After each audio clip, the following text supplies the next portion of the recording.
¿Qué tal? Soy la doctora Janet McGill, profesor de medicina en el Departamento de Endocrinología y Metabolismo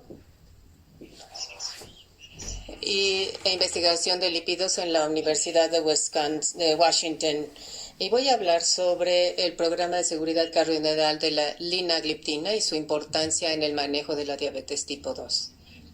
Estas son mis declaraciones de conflictos de interés.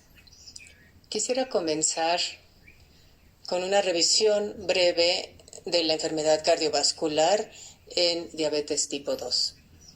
Este es sobre el Registro Nacional Sueco de Diabetes y podemos ver que las causas, por múltiples causas, enfermedad coronaria, enfermedad cardiovascular y hospitalización por enfermedad cardiovascular han reducido en personas con y sin diabetes.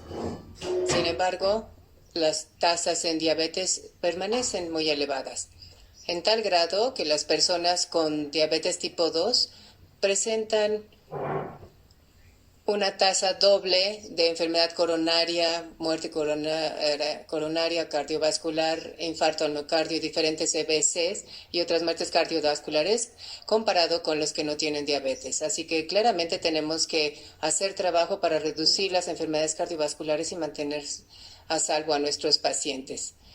Dado a este aumento de enfermedades cardiovasculares, la diabetes se asocia con pérdidas importantes de años vida, tanto de las enfermedades vasculares, pero también causadas por muertes no cardiovasculares.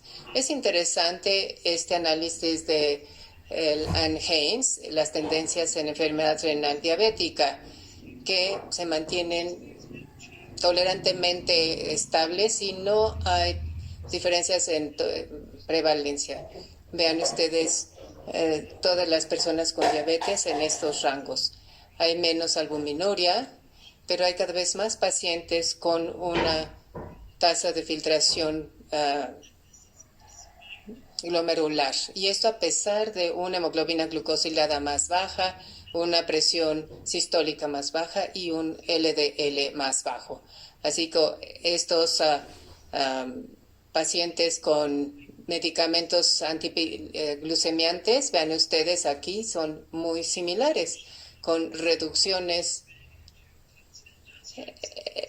en los inhibidores de SGLT2, reducción de aquellos pacientes que están tomando inhibidores del sistema angiotensina, aldosterona, renina.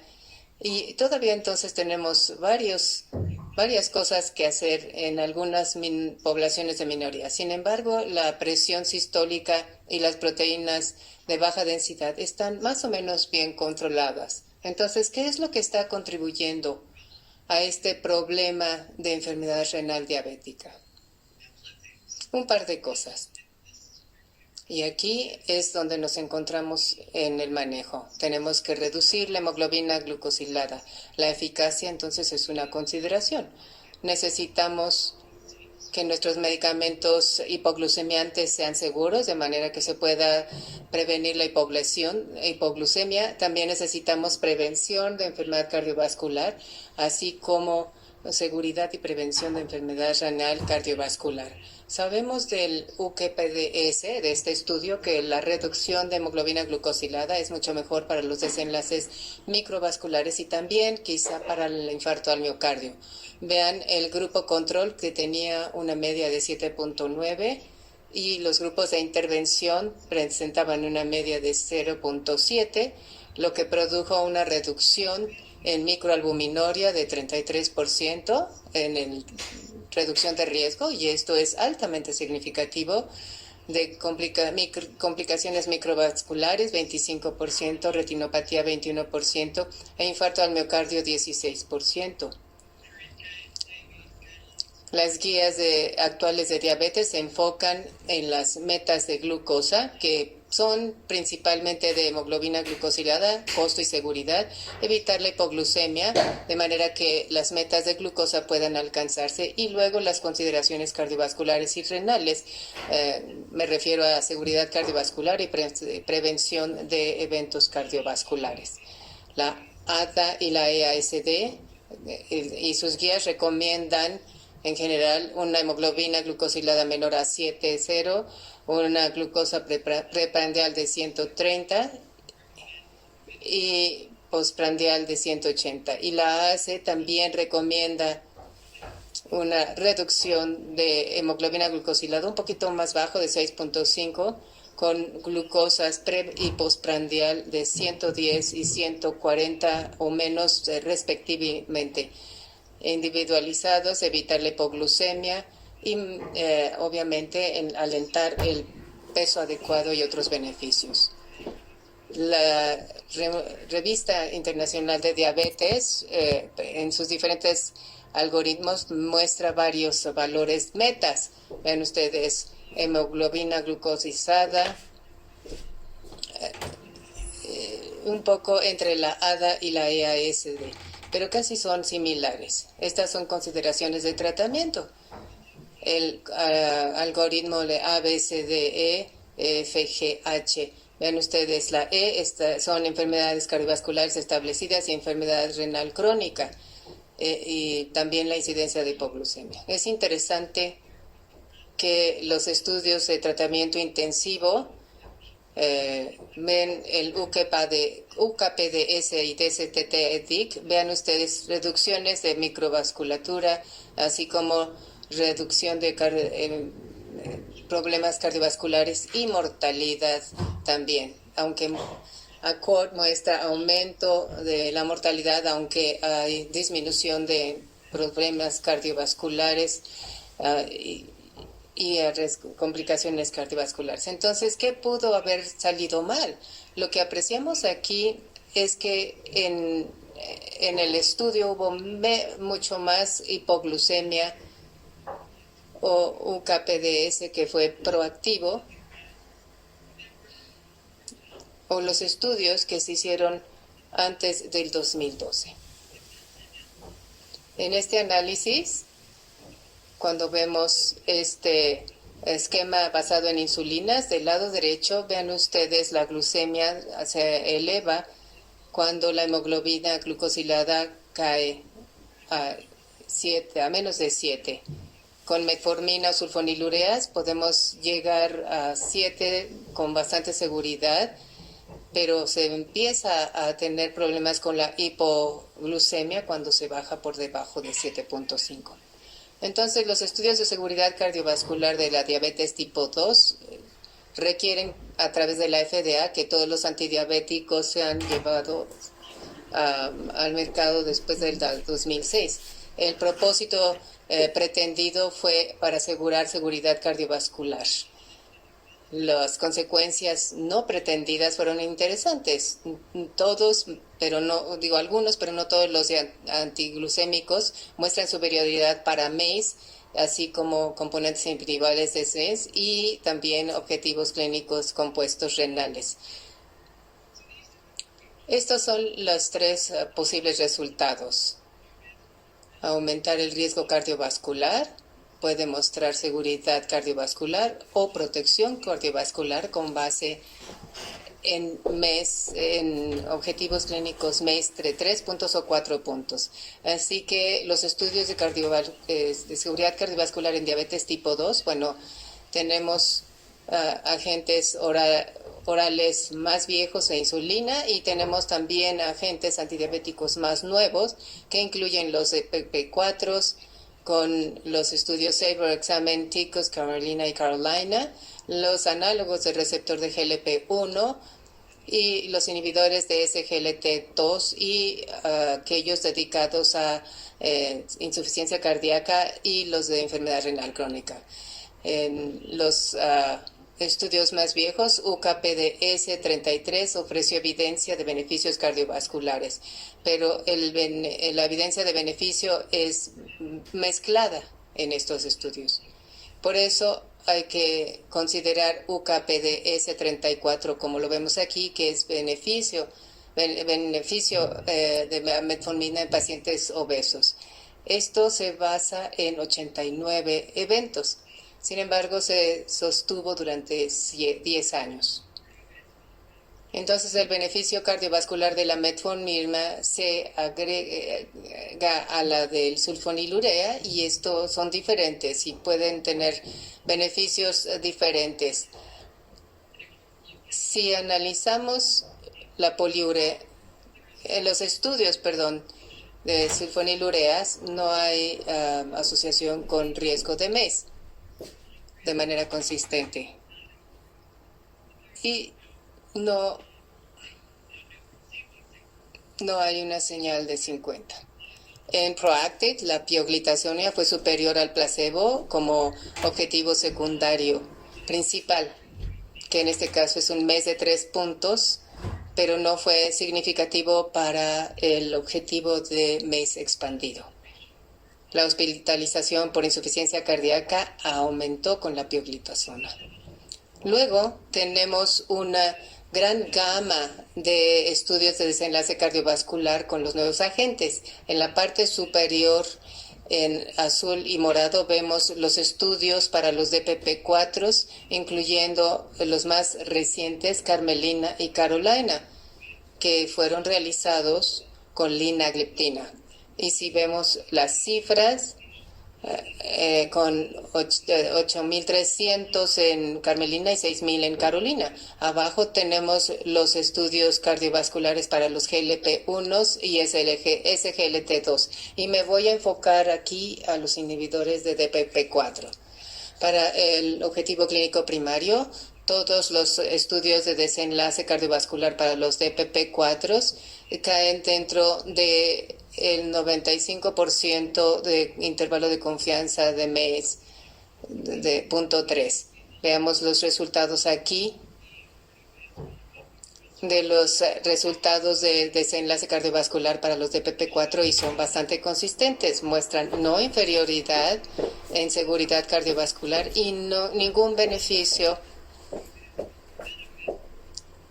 cardiovascular. Esto yo lo interpreto como que estos agentes son seguros para utilizarse en pacientes con diabetes tipo 2 porque no aumentan el riesgo cardiovascular y tampoco tienen un beneficio específico. Estos estudios de desenlace cardiovascular con inhibidores de DPP-4 para el estudio de Carolina fueron 7 años, Carmelina 2.5 años. Es un estudio muy diferente con eventos cardiovasculares de alto riesgo con pacientes de alto riesgo renal.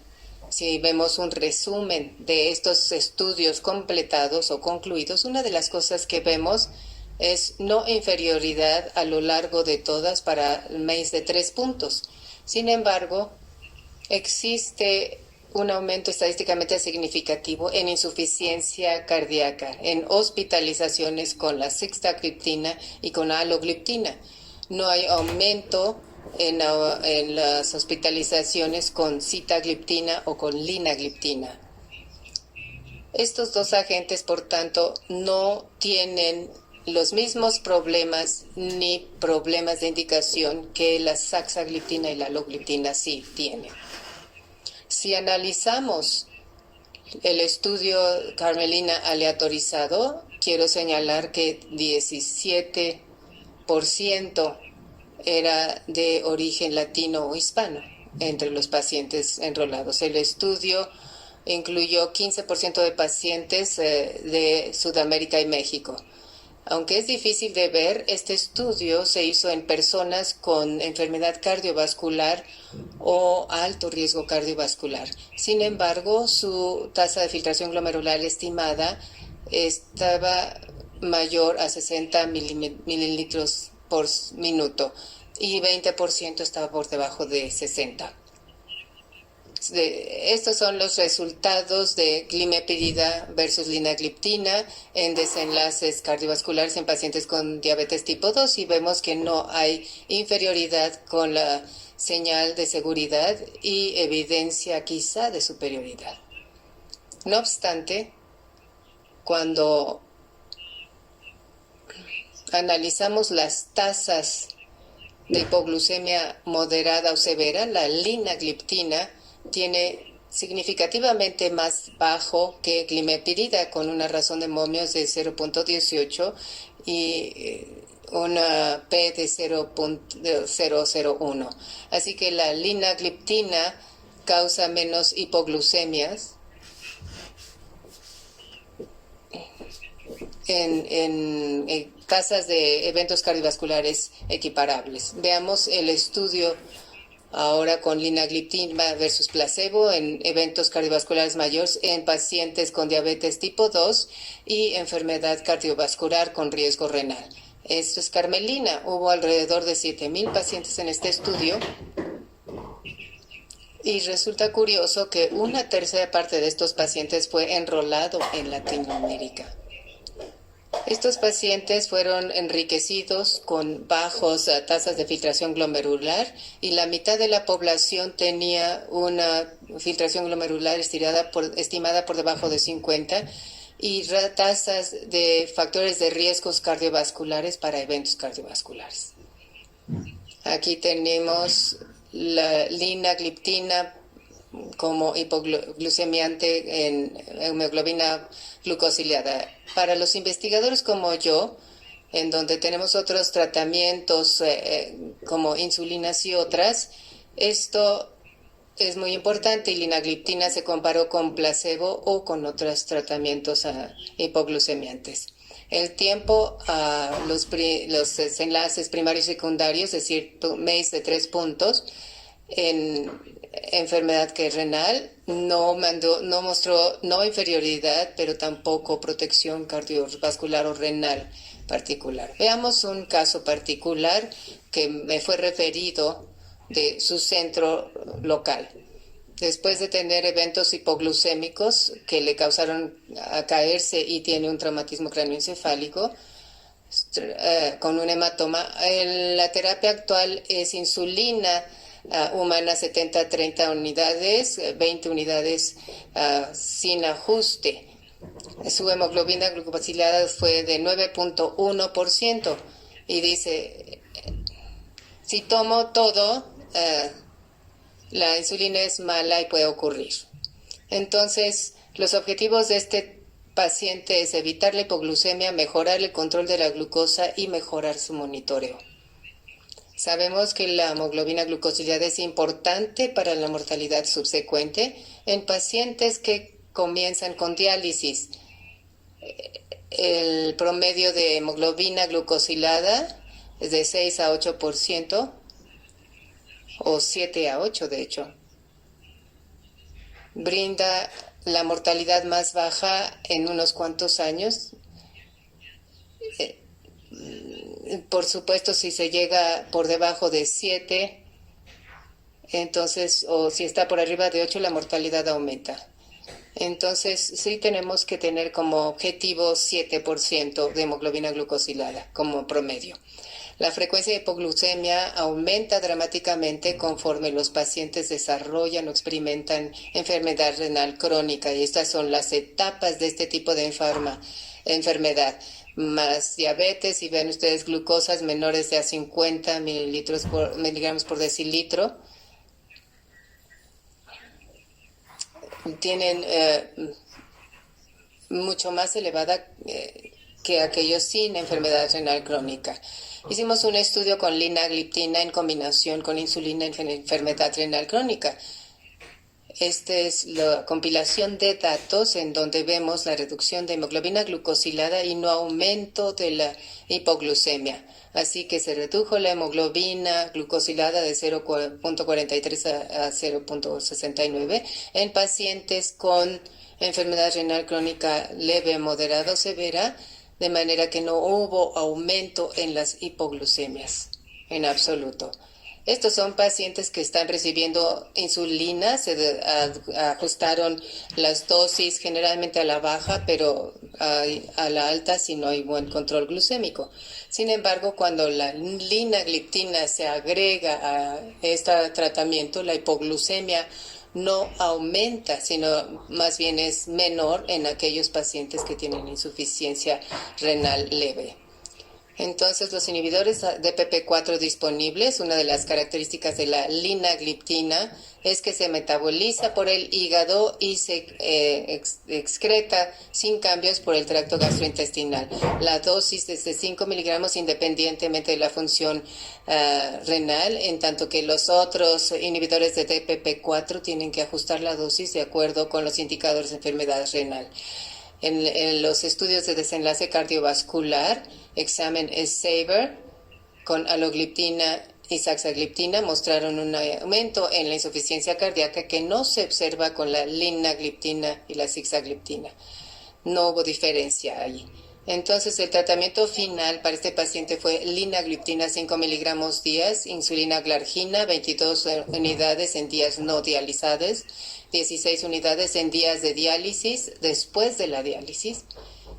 Y también le ofrezco glipizida 5 miligramos en alimentos grandes en días no dializables cuando el paciente reporta que no lo toma. A los 6 meses su hemoglobina bajó a 7.2 y presenta muy rara vez hipoglucemia, ocurre muy infrecuentemente y es muy leve. Para el control de la glucosa y las complicaciones de la diabetes, la prevención de complicaciones microvasculares está inducida por la reducción de la hemoglobina glucosilada independientemente del esquema terapéutico. Prevención de enfermedad cardiovascular y, por supuesto, requiere de agentes antiglucemiantes y control de la hemoglobina. En las guías de la AAC del 2020 se recomiendan inhibidores de DPP4 después de metformina o alguno de los otros agentes y se puede utilizar con metformina, inhibidores de SGLT2, tiazolidinedionas. Hay un aumento de la hipoglucemia cuando se usa el sulfonilureas y un aumento con insulina basal no mayor que la monoterapia con insulina. ¿Qué es lo que conforma un buen medicamento antidiabético? Bueno, que el médico y los pacientes abordan los metas, los efectos son positivos sobre el peso, disminuye la glucosa y evita la hipoglucemia y tiene seguridad cardiovascular y renal. Entonces, en resumen, ¿qué hemos aprendido? Que el efecto hipoglucemiante sigue siendo importante para la protección de complicaciones microvasculares. La linagliptina reduce la glucosa y la hemoglobina glucosilada sin causar hipoglucemia, inclusive en pacientes con enfermedad renal crónica. Dado que se metaboliza exclusivamente en el hígado y se excreta por el tracto gastrointestinal, se puede utilizar en todas las etapas de enfermedad renal sin titulación de la dosis. En grandes estudios clínicos aleatorizados, la linagliptina ha demostrado ser segura en pacientes con y sin enfermedad cardiovascular y con y sin enfermedad renal, sin un aumento en insuficiencia cardíaca. Y con esto les agradezco mucho su atención.